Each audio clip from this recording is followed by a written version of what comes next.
This video is about something new in corrosion protection in the marine market. I'm joined by Don from CMP today. Don, good to see you. Good to see you, Matt. So I think you're just starting at IBEX, right? How long have you been coming to this show? About 50 years, probably. 50 years of the exhibition, unbelievable. So I know that your business has been from day one involved in corrosion protection, and you've really been at the forefront of that market. Just tell me about that. How did that start, and how did the business become so instrumental in corrosion protection for marine?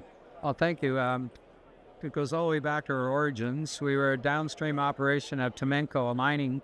They were looking for use of their zinc, and I found corrosion protection in the marine environment was a good place to take our business and add some value, and so we got involved providing corrosion protection with a foundry poured zinc anodes, and we evolved into high pressure die casting, built out our network around the world.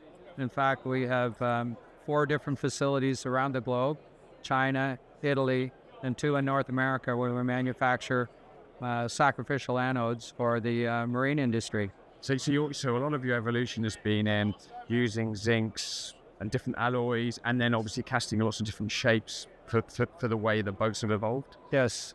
Sadly, we have over 1,800 SKUs active, so it's a challenge to manage. We go across 3 different alloys. So zinc was the original. Aluminum and magnesium have followed since for different water conditions. Salt, brackish, and fresh water requires different alloys to provide corrosion protection. And so that technology has really defined the whole industry about pleasure craft and recreational boating, is through sacrificial anodes. So I believe this has been a bit of a special year. So you've won an innovation award this year. Yes, and that's for something very different. So you've got something that provides that protection in a very different way. Can you tell us about this what you've got here? Well, thanks for asking. Wait, hold it up a little bit so the guys. Yes, you're right. Yeah. Just the short history is the sacrificial anode was invented exactly 200 years ago this year by a gentleman named Sir Humphrey Davy out of England to protect timber boats. He used iron, and over the years we've added zinc and aluminum and magnesium, other alloys, but essentially the technology has been the same. It's a sacrificial anode that gives up itself to provide protection on the more valuable metal components underwater. What's changed and what's different is today we're officially launching to the world this device here called Smarter. And what Smarter does is it harnesses the solar power that's available underwater because solar energy will penetrate up to 50 feet down. So there's solar energy available, and water diffuses the light. And so it doesn't necessarily have to be facing the sun. It can be facing any. It can absorb solar. So this is under the water, and then that will still get enough power. Yes, because the light diffuses through the water, and it will be collected by this solar panel, high efficiency solar panel. Will capture the sun's energy, which is stored in a lithium-ion battery, and then there's a control circuit in here. What happens in the control circuit, there's a reference electrode here, and the cathode of the I was just told that. So that's the cathode there. That's the cathode that attaches to the metal that you're trying to protect. Yeah. And this is the reference electrode. Another reference electrode is measuring the voltage differential here, and based on that and the environment it's in, it will create an impressed current. There's a logic for it in here. That it creates an impressed current cathodic protection system, our voltage that is emitted through these 2 titanium screens on the outside, which is ultimately your anode. So that small amount of current is sufficient to protect the metal components.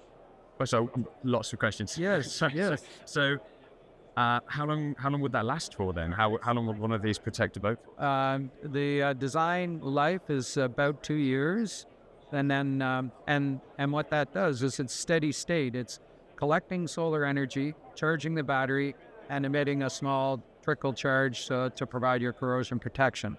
And so it has to be able to collect up enough energy over the sunshine hours to protect through the dark times like the night, and overcast periods and so on. So we've sized it in such a way that the power generated or collected will will offset what the output is, and we've also considered how big and that's part of where the work is these days, is to understand how much surface area can we protect over what period of time. But ultimately, when it's sized properly, it will protect on a continuous basis the metal and not sacrifice and not degrade. How many of these would you need typically for a 30-foot boat? So what we've done is, this one is a single bolt design. So it's there's where the bolt goes through. And this particular device is sized to protect about 0.3 square meters or 3 square feet. So a rough rule of thumb is a trim tab on a boat up to almost 20 meters. You could do all of that. Yeah, the trim tab. Yeah, fantastic. And then the product, when's the product coming to market? Later this year in a controlled release to a series of, call it friendly customers, so that we can make sure that we understand fully the performance in all sorts of different environments. Because obviously different salinities, different water temperatures, different turbidities.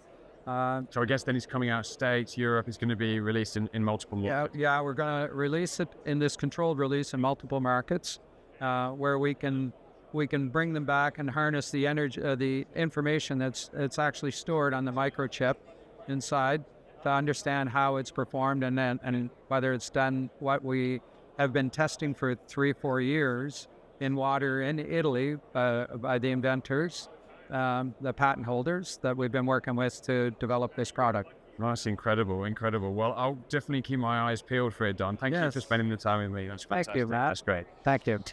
For more content like this, please like and subscribe. But for now, that is all.